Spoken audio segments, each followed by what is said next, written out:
All right, so this is part one. We're doing volume by counting. This is kind of a weird thing for me to teach you outside of our classroom, because in our classroom, this would be where we would get out our blocks, get out our counters, and build together. And so, like I said in the introduction, maybe you have something at home, maybe you have Legos or blocks or anything square that you can stack and build these figures that might be helpful to you. If you don't have anything at home, that's okay. But if you do and you want to do that in order to build your understanding, that's a great idea. So we're going to do 4 different examples of this. I don't think you really need all 4 examples, but this is kind of our foundational understanding of what volume is. And so I want to make sure that we really know what we're doing when it comes to these things. I've built some shapes over here, and our lovely videographer is going to help me zoom in on those so you can really see what I'm doing. But just kind of hang tight, be patient as you go through this video, and don't jump ahead of me because you're going to want to see all the different things I do when I look at these figures, okay? So let's first look at example 1. Also, I'm a terrible artist. You all know this about me. Just bear with me.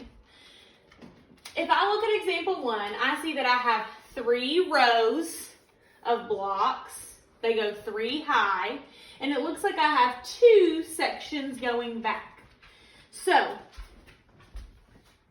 here is my model of that figure. I know it doesn't look exactly the same because these are squares and I didn't do a great job drawing squares, but it suffices because, as you can see, I have 4 blocks across, I have 3 blocks up, and then I have 2 rows going back.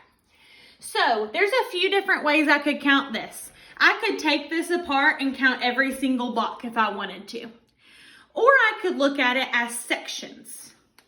So if I pull these 2 sections apart, I could count this section and then just know that I have 2 of those. Or I could pull, these are harder to pull apart. Well, that didn't work. Oh well. I could pull 1 row off and count that row and know that I have 3 of that row.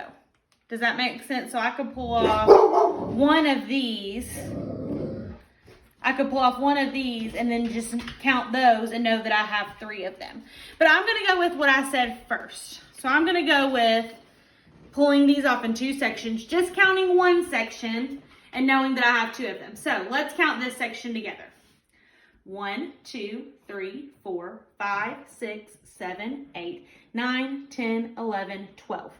So this section has 12 blocks, and I know that I have 2 of those sections that are alike, and so I know that this shape is 24 cubic units in volume.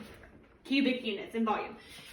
If I'm just looking at it visually, I can do the same thing. I can see that I have 1, 2, 3, 4, 5, 6, 7, 8, 9, 10, 11, 12, and that I have 2 of those sections.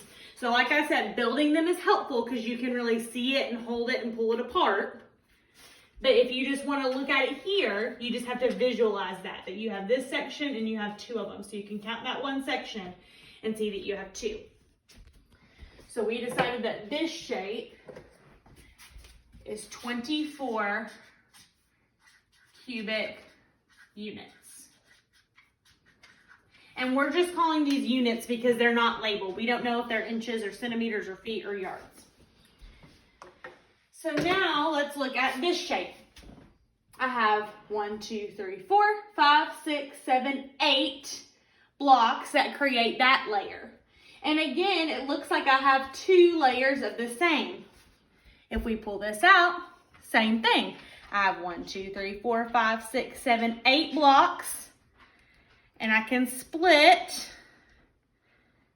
maybe, this into 2 sections. So if I have 8 blocks, and I have 2 sections that are 8 blocks, I have 16 cubic units. So this figure's volume would be 16 cubic units.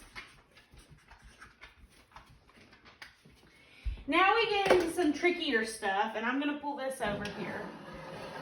because I have to use the smaller blocks. So let's first look at this figure. It almost looks like stair steppers. So I have like this layer and then just the one layer on top. I've built this one here. So, Wrigley's really interested in these. So, if I pull these apart, because I've built them, I can go 1, 2, 3, 4, 5, 6, 7, 8, 9, 10. That's easy to count when I pull them apart. I have 10 cubic units.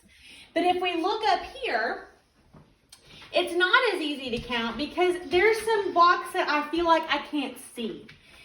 I have 1, 2, 3, 4, 5, 6, 7, 8, 9, 10. So you've got to make sure you remember those blocks in the back and not just count these and forget the ones that they're standing up on. Okay? And so we figured out that this one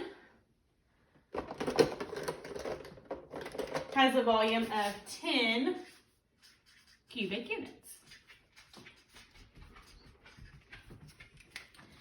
Last but not least, we have this figure that is truly like steps. So let's first look up here. We have the first step, then the second step, then the third step. The first step is just 2 blocks. And then we could go, oh, well, it's 2, 4, 6. Then we're done. But that would be rushing through. Because like I said, we forgot about the ones that they're standing on. So I'm going to try to count them up here and then see if I'm right using the figure that I built.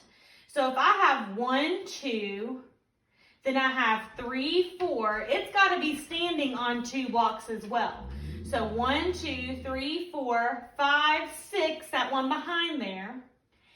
Then I have 7, 8, 9, 10, 11, 12. Because those aren't just floating, right? They've got to be standing on something. So let's look and see if we were right. 1, 2, 3, 4, 5, 6, 7, 8, 9, 10, 11, 12. We were right. So you can't forget to keep track of the ones that you can't see, okay? So we figured out this one has a volume of 12 cubic units. And I apologize for my doggies. I don't know what they're barking at. So we're going to keep this anchor chart up here. I'm going to move it over here. And in part 2, we're going to work on using the volume formula. And we're actually going to refer back to these and see how you can use your knowledge of the volume formula even when you don't have dimensions. Okay?